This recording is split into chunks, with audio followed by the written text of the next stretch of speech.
കൂട്ടുകാരെ, നമ്മൾ കുടുംബവിളക്കിനെ സ്നേഹിക്കുന്ന പ്രേക്ഷകർക്ക് ഇതൊരു സന്തോഷ വാർത്ത തന്നെ. പ്രേക്ഷകർ നമ്മുടെ കുടുംബവിളക്കിന്റെ 3-ാം ഭാഗം ഉടൻ തന്നെ, അതിന്റെ ഒരു സൂചനകൾ നമ്മുടെ കുടുംബവിളക്ക് 2-ാം ഭാഗത്തിന്റെ അവസാനത്തിൽ നമ്മുടെ അണിയറ പ്രവർത്തകർ നമ്മൾക്ക് നൽകുന്നുണ്ട്.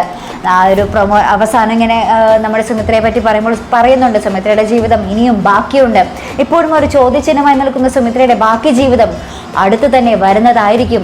അതേ പ്രേക്ഷകരെ, അതിൽ നമ്മുടെ വിശ്വനാഥ് ഉണ്ടാവും, നമ്മുടെ സുമിത്രയുടെ ആ ഒരു ബെസ്റ്റ് ഫ്രണ്ടായിട്ട് നമ്മുടെ വിശ്വനാഥ് ഉണ്ടാവും, നമ്മുടെ മക്കൾ പ്രതീഷ്, അനിരുദ്ധ്, എല്ലാവരും തന്നെ അവരുടെ ആ ഒരു സന്തോഷകരമായ ജീവിതം അത് തന്നെ ആയിരിക്കട്ടെ നമ്മുടെ 3-ാം ഭാഗത്തിൽ. 3-ാം ഭാഗത്തിലെങ്കിലും ആ ഒരു ദുരിതങ്ങളില്ലാത്ത, കരച്ചിലില്ലാത്ത, സങ്കടങ്ങളില്ലാത്ത സുമിത്രയെ നമുക്ക് നമ്മുടെ എന്താ പറയുക കുടുംബവിളക്ക് അണിയറ പ്രവർത്തകർ സമ്മാനിക്കട്ടെ. അങ്ങനെ ഒരു ചിരിച്ചുകൊണ്ടിരിക്കുന്ന സുമിത്രയാകട്ടെ നമുക്ക് 3-ാം ഭാഗത്തിൽ കാണുവാൻ സാധിക്കുന്നത്. നമ്മുടെ പൂജയുടെയൊക്കെ ഒരു കുഞ്ഞും ആ ഒരു കുഞ്ഞിനെ എന്താ പറയുക, ആ ഒരു കുഞ്ഞിനെ താലോലിക്കുന്നതും ആ ഒരു കുഞ്ഞിൻ്റെ കളിയും ചിരിയും നമ്മുടെ സ്വരമോളും എല്ലാവരും കൂടിയുള്ള ഒരു അടിപൊളി കുടുംബവിളക്കിൻ്റെ 3-ാം ഭാഗമാകട്ടെ ഇനി വരാൻ പോകുന്നത്. അല്ലേ പ്രേക്ഷകരെ, എന്തായാലും നമുക്ക് കാത്തിരിക്കാം വരുമോ ഇല്ലയോ എന്ന്. നമുക്ക് എന്തായാലും പറയുന്നുണ്ട് അതിൽ സുമിത്രയുടെ ജീവിതം ഇനിയും ബാക്കിയാണ്, ഇപ്പോഴും ഒരു ചോദ്യചിഹ്നത്തിലാണ് നമ്മുടെ സുമിത്രയുടെ ജീവിതം. അത് ഉടൻ തന്നെ വരും എന്നുള്ളൊരു വാക്കാണ് അതിൽ പറയുന്നത്.